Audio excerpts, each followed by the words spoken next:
bienvenue au journal. Le président de l'Assemblée nationale, Yirgou, pour continuer à tenir le discours de la concorde, de la paix et de l'unité face à l'ennemi commun. Alassane Bala Kandé a exprimé à son tour la solidarité de la nation entière aux victimes du drame de début janvier. L'enquête est ouverte en France pour déterminer les causes de l'explosion d'une conduite de gaz dans le 9e arrondissement de Paris. Explosion qui a fait 3 morts, 37 blessés et de nombreux dégâts. Le drame de Yirgou et la nécessité d'un retour au vivre ensemble, message véhiculé hier par le président de l'Assemblée nationale sur les lieux des événements tragiques de début janvier. Bala Alassane Kandé a invité les populations à la cohésion, à la retenue et à l'apaisement. Il ne faut pas donner l'occasion à l'ennemi de gagner du terrain, a-t-il martelé. Rasmane Zoundi, Maxime Zongo, reportage. 2 semaines après les tragiques événements, la vie reprend progressivement son cours normal à Yirgou. L'émotion, toujours perceptible, mais un effort réel d'apaisement également visible. Nous souhaitons qu'on demande pardon à tous. Nous sommes ensemble depuis la nuit des temps. C'est du jamais vu.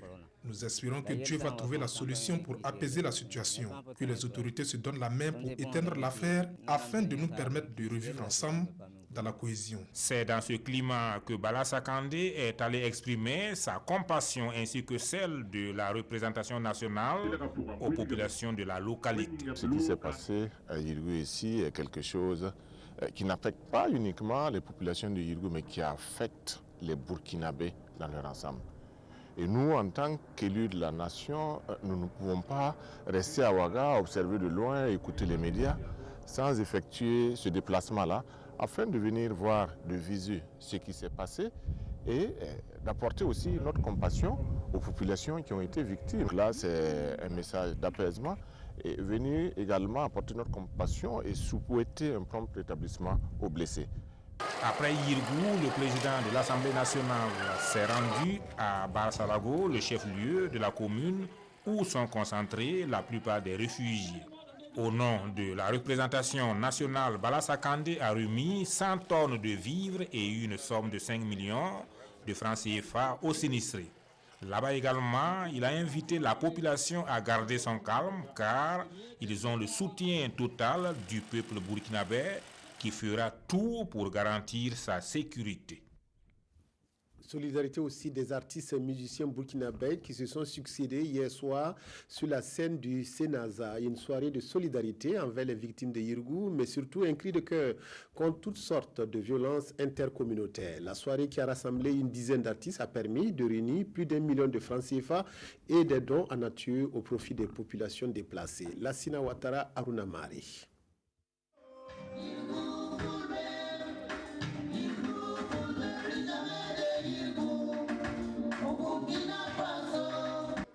Plus jamais de Yirgou au Burkina Faso.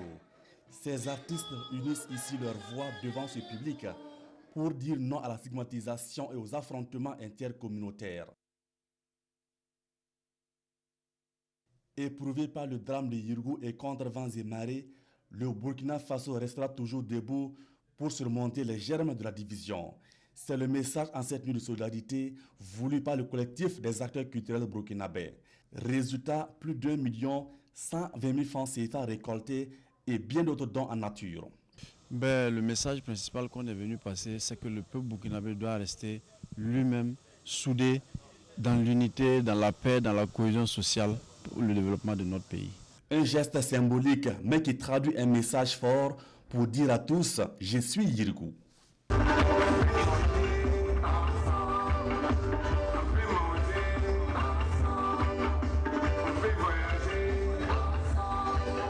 C'est une initiative à saluer parce que dans toute situation où la nation se trouve confrontée à des difficultés, la solidarité est un élément, un socle sur lequel on peut se baser pour reconstruire notre vivre ensemble.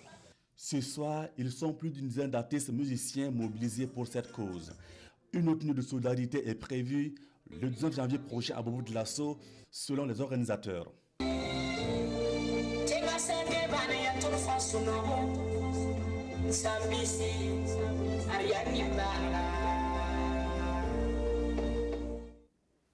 Manga vit toujours au rythme de la célébration du 11 décembre 2018. Une prière d'action de grâce a réuni hier toutes les communautés religieuses et les autorités administratives et politiques.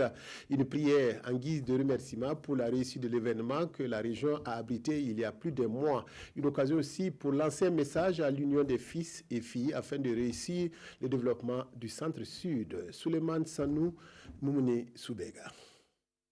Unis comme un seul homme, les différentes communautés religieuses, autorités administratives et les populations de la région du centre-sud rendent grâce à Dieu un mois après la tenue des festivités de la fête nationale dans cette région.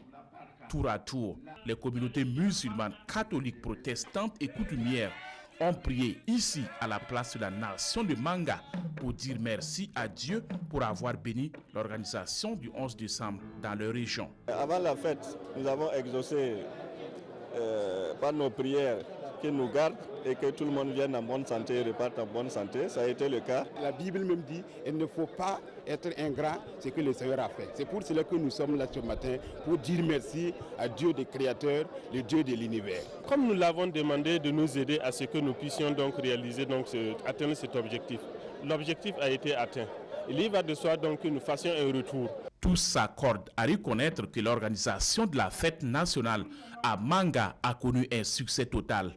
Un succès que le gouverneur attribue aussi à Dieu Tout-Puissant qui a apaisé les cœurs des ressortissants de la région du centre-sud dont la mobilisation a permis de relever le défi. Nous nous étions retrouvés pour communier et demander la bénédiction de cette cérémonie dans notre région le 5 mai 2018 et nous avons prié dans toutes les églises, dans les temples, les mosquées et les autorités coutumières aussi, chacun dans sa foi a prié.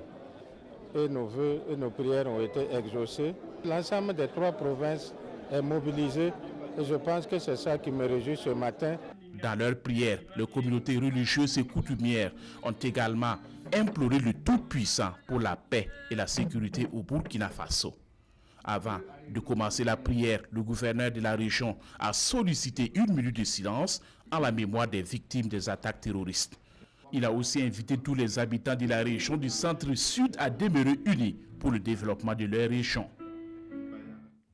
Manga a transmis le flambeau du 11 décembre à Tenkodogo et le Centre S prépare déjà les festivités de 2019 dans le cadre des concertations avec les populations de la région. Le ministre de l'administration territoriale et de la décentralisation a rencontré hier les forces vives du Centre S. Les réalisations prévues ont été passées en revue ainsi que les préoccupations locales. Assami Kabore, Mamadi Ouedraogo, reportage. Les forces vives de la région du Centre-Est sont à l'écoute d'une délégation du gouvernement burkinabé. Il s'agit pour cette délégation de présenter les actions à mener lors du 59e anniversaire de la fête nationale à Tenkodogo et surtout de solliciter l'implication de tous les acteurs pour relever le défi. Nous sommes venus faire le point des réalisations qui peuvent être faites par le gouvernement et l'ensemble des structures qui l'accompagnent, que cela soit au niveau de l'eau, au niveau de l'enseignement, etc. Le gouvernement fait là dans l'enveloppe qui est possible, dont il dispose, pour pouvoir réaliser donc l'ensemble des activités. Nous aurons donc un espace destiné à accueillir les défilés. Ensuite, nous avons la salle polyvalente de 500 places. Alors, il y a la place de la nation, le stade régional avec gazon synthétique. Plus de 15 milliards de francs CFA seront débloqués pour la réalisation des infrastructures routières dans les 3 provinces de la région. Un peu plus de 50 km dans toute la région, dont 5 km à Ouarghaï, 5 km également à Koupela, et puis bien sûr plus de 40 km à Tenkodogo ici, bitumé. Voilà. En plus de cela, il y a l'entretien des routes en terre qui fera l'objet des travaux. Les partenaires stratégiques et la diaspora promettent d'apporter leur contribution à l'action du gouvernement afin de faire de la région du Centre-Est un pôle de développement. Il y a l'idée de construction d'une usine de retraitement des déchets plastiques et caoutchouteux. Et donc, il y aura au moins 700 emplois de créés si on arrive à implanter cette usine dans la région du Centre-Est. Une invite est aussi faite aux leaders religieux et aux coutumiers pour une synergie dans les prières en vue de réussir les festivités du 11 décembre dans la région du Centre-Est. La réhabilitation de la mairie de Bobo-Dioulasso est en marche avec cette soirée de collecte de fonds. Elle a permis vendredi de récolter plus de 45 millions de francs CFA qui serviront à lancer les travaux de réhabilitation de la mairie partis en fumée en octobre 2014. Mais on est loin du compte car les besoins se chiffrent à 1,4 milliard de francs CFA. Manika Yen et Rachid Savargo à Bobo-Dioulasso. L'édifice a été saccagé lors de l'insurrection populaire d'octobre 2014.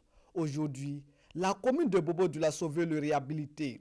Le coût de la réhabilitation est estimé à 1,4 milliard de francs CFA, un montant difficile à supporter par le budget de l'hôtel de ville, d'où la tenue de cette soirée de levée de fonds pour la cause. Les Bobolaises qui sont sortis ce soir se mobiliser pour être à cette soirée.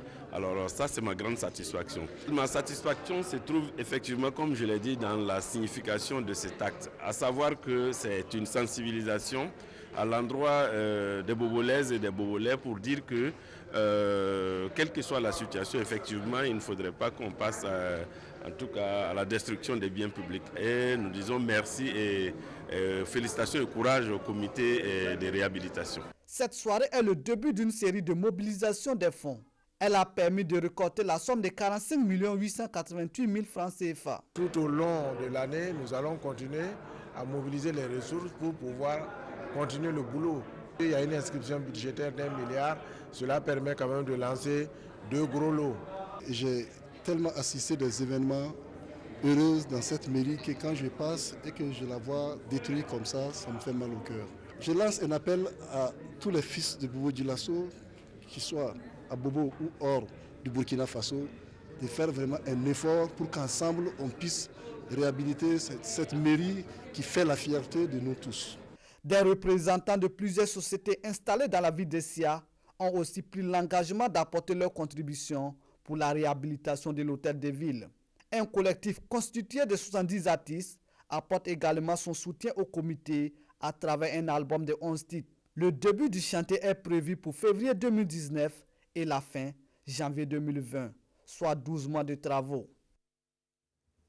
À Bobo-Dioulasso toujours, l'épouse du président du Faso, Sika Kaboré, a inauguré hier une nouvelle huilerie dénommée la Perle d'Or. Cette huilerie veut contribuer à élargir la gamme des produits et à mettre à la disposition des consommateurs de l'huile de qualité. La promotrice de cette nouvelle huilerie s'appelle Masso Traoré. Hassan Gourabou Amadou Lougué.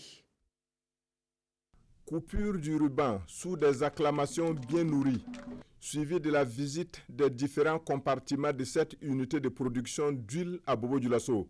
La marraine de la cérémonie, Sika Kaboré, inaugure officiellement la Perle d'Or, non sans féliciter la promotrice de l'entreprise. Encore une fois, Madame Traoré nous fait la démonstration que les femmes de ce pays sont valeureuses et que dès lors que nous avons toutes les possibilités, nous sommes à même de nous battre aux côtés des hommes pour apporter notre contribution à l'effort de développement national. Cette huilerie dénommée la Perle d'Or se crée dans un contexte de mévente généralisée dans le secteur des huileries à Bobo-Dioulasso. Fraude, concurrence déloyale sont toujours pointés du doigt par les huiliers. Mais le ministre Aruna Kaboré du Commerce, patron de la cérémonie, affiche le soutien du gouvernement. L'arbre ne doit pas casser la forêt. Il faut continuer à combattre la fraude qui menace à la fois les unités de production et qui menace aussi les commerçants qui importent normalement et qui payent la TVA. Donc c'est un gros travail qui est en train d'être fait et nous devrons arriver ici. Lorsque nous avons l'appui à ce niveau, notamment la présence donc, de la première dame qui vient donc parrainer cette activité inaugurée, ça montre clairement effectivement qu'on doit pouvoir y arriver. Selon les données du ministère en charge du commerce, la consommation nationale en termes d'huile est de 100 000 tonnes. Pourtant, la production nationale couvre à peine la moitié. Donc, la création d'une nouvelle unité d'huile comme la Perle d'Or n'est pas de trop. Les gens pensent que peut-être s'investir dans l'huilerie, c'est de jeter son argent. Beaucoup me l'ont dit. Alors, mais ma vision est telle que l'avenir, je vais remporter. Ma vision, c'est la qualité. Et la qualité ne laisse jamais tomber quelqu'un. Si le choix de la qualité est un label pour cette huilerie, elle a aussi un autre défi, se battre aux côtés des autorités communales et créer de l'emploi pour les jeunes de Bobo-Dioulasso.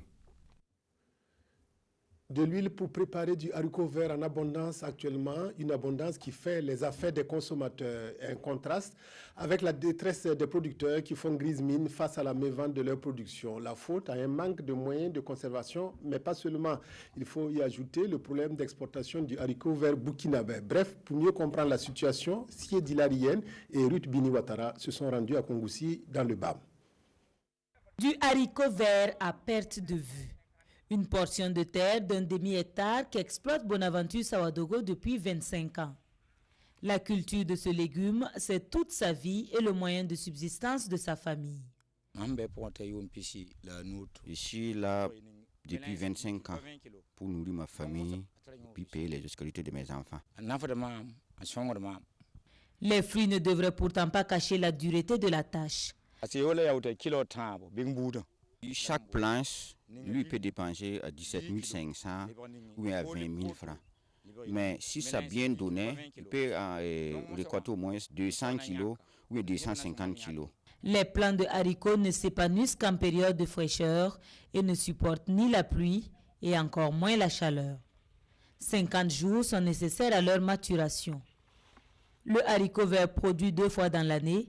Après coup, il faut le remplacer par d'autres cultures maraîchères et tout ceci pour souvent revendre le kilogramme à une somme modique. Actuellement, le kilo, ils vendent ça à 150. Mais avant, quand le blanc payait, c'était à 350. Là, on pouvait s'en sortir. Mais actuellement, là, si ce n'est pas l'approche des fêtes, là, Noël ou le 30 janvier comme ça, tu peux payer ça à 300 ou bien 350. Sur les berges du lac Bam, ce sont 90 hectares de périmètres irrigués qui sont exploités par les producteurs. Des périmètres comme celui-ci, la province en compte 4. En cette période de récolte, il est très souvent fait appel à des saisonnières pour la cueillette. Un service pas très cher payé à raison de 100 francs par 5 kg récoltés. Ce qui conduit plusieurs de ces femmes à se reconvertir en productrices, non sans les mêmes difficultés. Toute une journée, je pouvais récolter 25 à 55 kg, soit entre 500 et 1200 francs CFA. Mais je me suis rendu compte que produire était plus rentable. À Kongoussi, le véritable problème réside dans la fixation des prix. Ici, ce sont les acheteurs qui dictent leurs lois. La province alimente pourtant plusieurs villes du Burkina et tente une percée vers la sous-région. En l'espace de 4 jours et de façon continue, 40 à 60 tonnes sont mises à la disposition du consommateur. En novembre, et avec les premières récoltes, les kilos d'haricots verts s'achetaient à 1500 francs en début de récolte.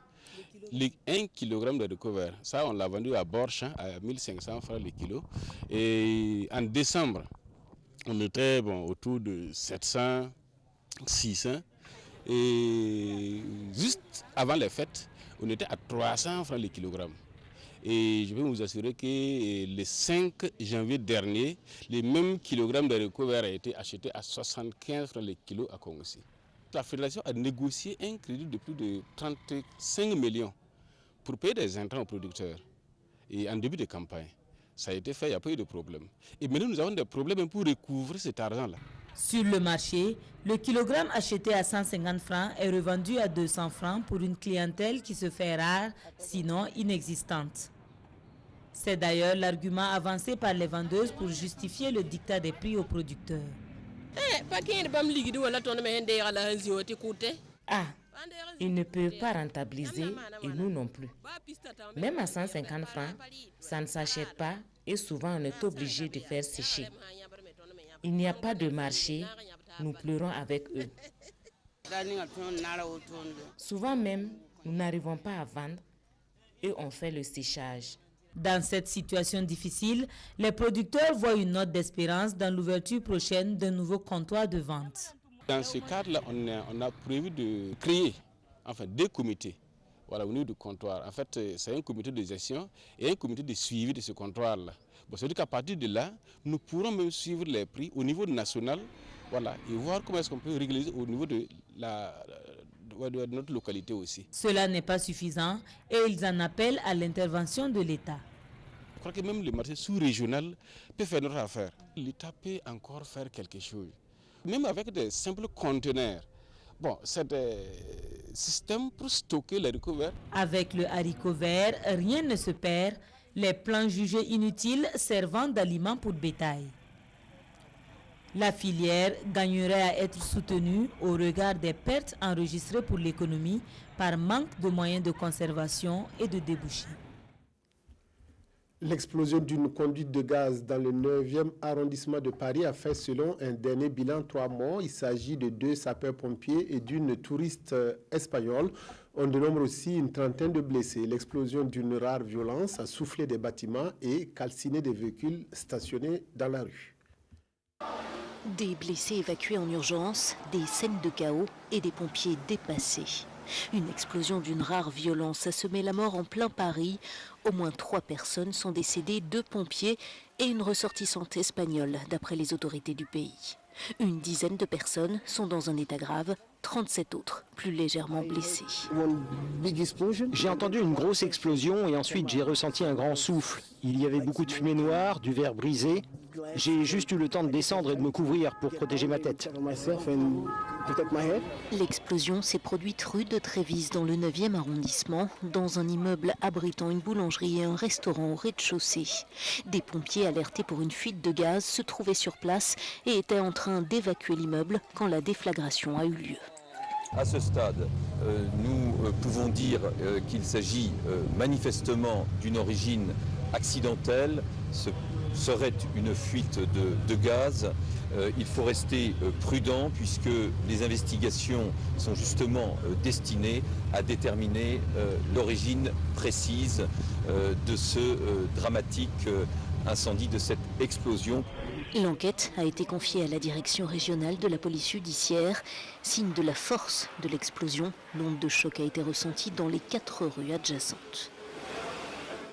Le seul représentant burkinabé toujours en course en Coupes africaines, Salitas, est arrivé jeudi au Caire où il affronte cet après-midi à 16h heure de Ouagadougou le club libyen d'Al Nasr pour le match aller du tour de cadrage de la Coupe CAF. Les 2 équipes s'affronteront sur la pelouse du stade d'Arabe Contractor. Reportage de nos envoyés spéciaux, Salifou Belem, Lassina Savargo.